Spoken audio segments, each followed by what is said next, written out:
నమస్తే అన్న అందరికీ. నేను మీ మండల Shivakumar, youth Congress member in the Wanaparthy నియోజకవర్గం.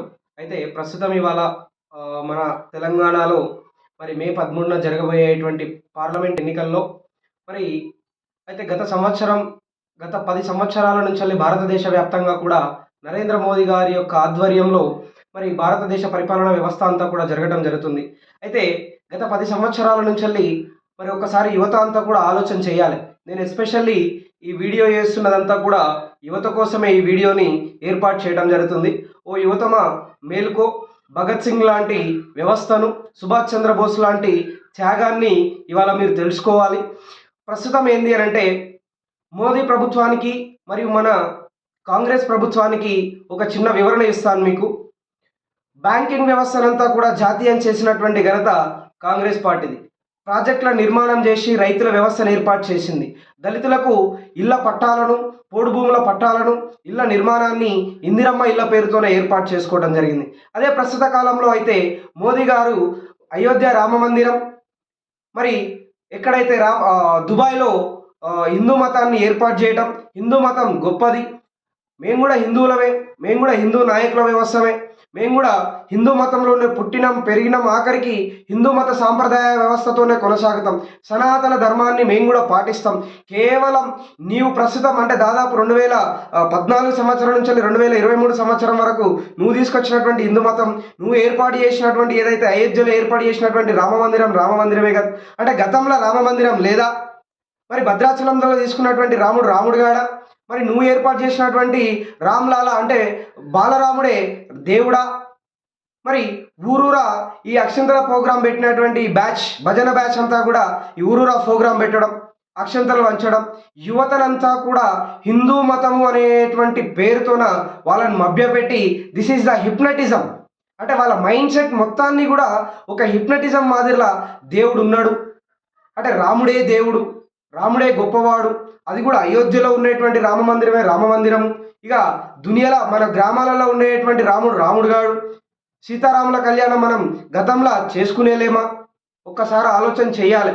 యువత అంతా కూడా ఒక్కసారి ఆలోచన చేయండి, మేలుకొని భావి తరాలకు బాటలు వేయండి. మతం అనేటువంటి ముసుగులో మభ్యపోకండి, మీ మెదడుకు పని చెప్పండి, ఒక్కసారి ఆలోచన చేయండి. మరి అదేవిధంగా ఈ బ్యాంకింగ్ వ్యవస్థను జాతీయం చేస్తే వాటిని ప్రైవేట్ పరం చేయటం, ఎల్ఐసిని ప్రైవేట్ పరం చేయటం, బిఎస్ఎన్ఎల్ వ్యవస్థను ప్రైవేట్ పరం చేయటం, మరియు ఎయిర్లైన్స్ వ్యవస్థను కూడా ప్రైవేట్ పరం చేయటం, ప్రతిదాన్ని కూడా ఇదే మోదీ 2014 సంవత్సరంలో మరి ఆయన ఎన్నికల ప్రచారంలో భాగంగా ఏం చెప్పిందంటే దాదాపు 300 కోట్ల నల్లధనాన్ని తీసుకొచ్చి మరి భారతదేశం వ్యాప్తంగా ఉన్నటువంటి 100 కోట్ల ప్రజానికానికి కూడా ప్రతి ఒక్క భారతీయునికి దాదాపు 16 లక్షల రూపాయలను అకౌంట్లో వేస్తా అని చెప్పినటువంటి పరిస్థితులు ఉన్నాయి గతంలో. మరి ఆ 16 లక్షల రూపాయలు ఎటువైనాయి? కేవలం నీ అధికార దాహం కోసం మతం అనేటువంటి ముసుగేసుకొని ఏడేసిన గొంగడ అన్నీ ఉన్నది. ఒక్కసారి ఆలోచన చేయాలి యువత. మరి కేంద్ర ప్రభుత్వం నుంచి మన గ్రామం ఏ విధంగా డెవలప్మెంట్ అయింది? స్వచ్ఛ భారత్ అని తీసుకొచ్చినాం. స్వచ్ఛ భారత్ వ్యవస్థలో బాత్రూంలు గతంలో లేకున్నాయా? మరుగుదొడ్డి వ్యవస్థ లేకున్నదా? నువ్వు ఒక్కరిని తీసుకొస్తేనే ఈ యొక్క వ్యవస్థ ఏర్పడిందా? భారతదేశం డెవలప్మెంట్ అయిందా? కోవిడ్ సిచ్యువేషన్లో తల్లాలు తీసుకొని చప్పట్లు కొడితే కోవిడ్ పోతుందని ఏందా ఇది? అంటే ప్రజలనంతా కూడా ఏంటంటే మభ్య పెట్టడం. చప్పట్లు కొడితే దీపాలు ముట్టిస్తే కరోనా పోతుందట, దీపం ముట్టిస్తే కరోనా పోతుంది. తల్లాలు చప్పట్లు కొడితే కరోనా పోతుంది. ఇక కరోనా పోతుంది, ఇక ఇంతమంది చచ్చిన వాళ్ళు ఎందుకు? వ్యాక్సిన్ ఎందుకు? ఒక్కసారి ఆలోచన చేయాలి. అంటే ఇదంతా ఏంది అంటే మతం ముసుగు, మతం వ్యవస్థ, మత నిర్ణయాలు, ఆర్ఎస్ఎస్ ఉగ్రవాదులు కేవలం మతం అనేటువంటి వ్యవస్థని ఏర్పాటు చేసుకొని ఓట్లాడుకునేటువంటి వ్యవస్థ. ఒక్కసారి ప్రతి గ్రామంలో రైట్ మేము పలానా రోడ్ వేసినాం, పలానా గ్రామానికి మంచినీరు తీసుకొచ్చినాం, కేంద్ర ప్రభుత్వం నిధుల నుంచి ప్రతి గ్రామంలో వీధి లైట్లను ఏర్పాటు చేసినాం, ప్రతి గ్రామంలో ఇండ్లు కట్టించినాం, ప్రతి పేదవాడికి కూడా ఆర్థిక సహాయం చేసినాము, ప్రతి రైతును ఆదుకున్నాం. ఇక రైతు అని గుర్తొచ్చేసరికి కనీస గిట్టుబాటు ధర లేదు. హర్యానా చూసుకున్నా, పంజాబ్ చూసుకున్నా, మరి అదేవిధంగా రాజస్థాన్ చూసుకున్న, తెలంగాణ చూసుకున్న, ఆంధ్రప్రదేశ్, తమిళనాడు, కర్ణాటక, కేరళ, మహారాష్ట్ర, మధ్యప్రదేశ్, త్రిపుర, ఈశాన్య రాష్ట్రాలు దాదాపు 29 రాష్ట్రాలు, 7 కేంద్రపాలిత ప్రాంతాల్లో దౌర్భాగ్యపు పరిస్థితి, దీన వ్యవస్థ, కఠినమైనటువంటి వ్యవస్థ. ఒక్కసారి చూడాలి. నల్ల చట్టాలను తీసుకొచ్చినావు.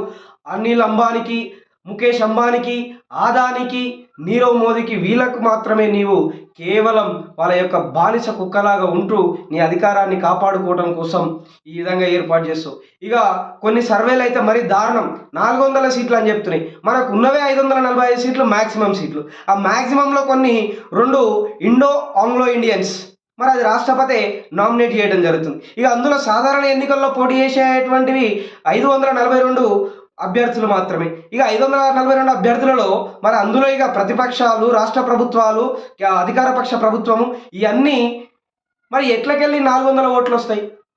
ఇక పక్క కింద ఉన్నటువంటి శ్రీలంకకు, పక్కనున్న బంగ్లాదేశ్కు, పాకిస్తాన్కు, నేపాల్కు అక్కడ పోయి పోటీ చేయాలి మీ అభ్యర్థులంతా, బీజేపీ అభ్యర్థులు. అక్కడ కూడా ఇక పశ్చిమ పంజాబ్, తూర్పు పంజాబ్, పశ్చిమ బెంగాల్, తూర్పు బెంగాల్కు కూడా పోయి ఈ విధంగా పోటీ చేయాల్సినటువంటి పరిస్థితి ఏర్పడుతుంది. ఇక పశ్చిమ బెంగాల్ అంటే మన దాంట్లోనే ఉందా? ఇక తూర్పు బెంగాల్ అంటే మీన్స్ బంగ్లాదేశ్కి పోయి పోటీ చేయాలి, మయన్మార్కి పోయి పోటీ చేయాలి, మాల్దీవ్స్కి పోయి పోటీ చేయాలి 400 సీట్లు రావాలంటే. ఒక్కసారి ఆలోచన చేయాలి యువతరమా, ఒక్కసారి మేల్కోండి. ఈ మోదీ చేసేటువంటి అరాచక వ్యవస్థ కేవలం మతం అనేటువంటి ముసుగును వేసుకొని ఈ విధమైనటువంటి వ్యవస్థ చేస్తున్నాడు. అదే మన కాంగ్రెస్ ప్రభుత్వ హయాం తీసుకున్నట్లయితే త్యాగాలకు పునాది, మానవ బాంబులతోన రాజీవ్ గాంధీ గారిని చంపడం జరిగింది, ఇందిరాగాంధీ గారిని చంపడం జరిగింది. త్యాగాల కుటుంబం అది, త్యాగాల వ్యవస్థ అది. ఒక్కసారి ఆలోచన చేసి ఒక్కసారి నిర్ణయం తీసుకొని ఓటు వేయండి. ఈ గడిచిన 10 సంవత్సరాలలో హిందూ మతాన్ని పక్కకు పెట్టి నీవు ఏ విధంగా డెవలప్మెంట్ అయినవు అనేటువంటి దాన్ని ఆలోచన చేయి. హిందూ మతం, అందరం హిందువులమే, అందరం హిందూ మతం సనాతన ధర్మాన్ని పాటించేటువంటి వాళ్ళమే. భగవంతుడు అందరికీ ఉన్నాడు, కానీ వీళ్ళు భగవంతుడు అనేటువంటి ముసుకేసుకొని ఓట్లు అడుక్కునేటువంటి దౌర్భాగ్య పరిస్థితి. ఒక్కసారి ఆలోచన చేయండి. హిందూ మతాన్ని పక్కకు పెట్టి నీవు ఏ విధంగా డెవలప్మెంట్ అయినావు. ఇంకొక నిరుద్యోగ వ్యవస్థ తీసుకుందాం. నిరుద్యోగ వ్యవస్థలో మరి దాదాపు 29 రాష్ట్రాలలో దాదాపు మొత్తం మన నోటు పైన ఉండేటువంటి 10 లాంగ్వేజ్లలో ప్రతి రాష్ట్రానికి కూడా మరి కేంద్ర ప్రభుత్వం ఏర్పాటు చేసేటువంటి నోటిఫికేషన్లు, మరి ఆర్పిఎఫ్ఏ కావచ్చు, ఆర్మీ వ్యవస్థనే కావచ్చు, సివిల్సే కావచ్చు, యూపీఎస్సీఏ కావచ్చు, ఈ ఎగ్జామ్స్ అన్నింటినీ కూడా అక్కడ ఉండేటువంటి మదర్ టంగ్ ఏదైతే స్థానిక భాష ఉందో ఆ భాషలో దాన్ని ఏర్పాటు చేయొచ్చు. అది పార్లమెంట్లో బిల్లు ప్రవేశపెట్టి ప్రభుత్వం మీదే ఉంది కాబట్టి మీరు తీసుకురావచ్చు. ఈ రకమైనటువంటి వ్యవస్థను ఏర్పాటు చేసుకోవచ్చు. అందుకే నేను ఏమంటున్నానంటే ఒక్కసారి ఆలోచన చేయండి. కేవలము ఈ దక్షిణ భారతదేశంలో ఉండేటువంటి యువత అంతా కూడా ఒక్కసారి మేల్కోండి అని చెప్పేసి నేను చెప్తా ఉన్నాను. ఎందుకోసము అనంటే కేవలము నార్త్ రాష్ట్రాల వాళ్ళు మాత్రమే, వాళ్ళకి ఎక్కువగా మదర్ టంగ్ హిందీని ఎక్కువగా వాడతారు కాబట్టి క్వశ్చన్ పేపర్ వాళ్ళ దాంట్లోనే వస్తుంది కాబట్టి ఉద్యోగాలు వాళ్ళు తొందరగా పొందగలుగుతున్నారు. మనకెందుకు రావట్లేదు అంటే మన మదర్ టంగ్ తెలుగు. మనము ఇంగ్లీష్ని ఎక్కువగా ఉపయోగించకపోవడం మన దౌర్భాగ్య పరిస్థితి.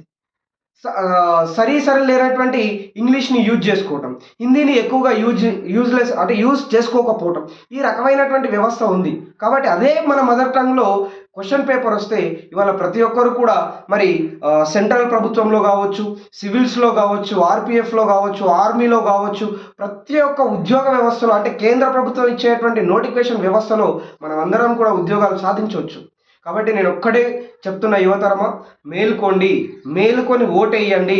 మే 13వ తారీఖు నాడు జరగబోయేటువంటి పార్లమెంట్ ఎన్నికలలో ఒక్కసారి ఆలోచించి ఆచి తూచి ఈ యొక్క ఓటును వేయవలసిందిగా మన డాక్టర్ మల్లి రవి గారు మన కాంగ్రెస్ పార్టీ తరపు నుంచి నాగర్ కర్నూలు పార్లమెంట్ అభ్యర్థిగా అతను ఇవాళ పోటీ చేస్తూ ఉన్నాడు.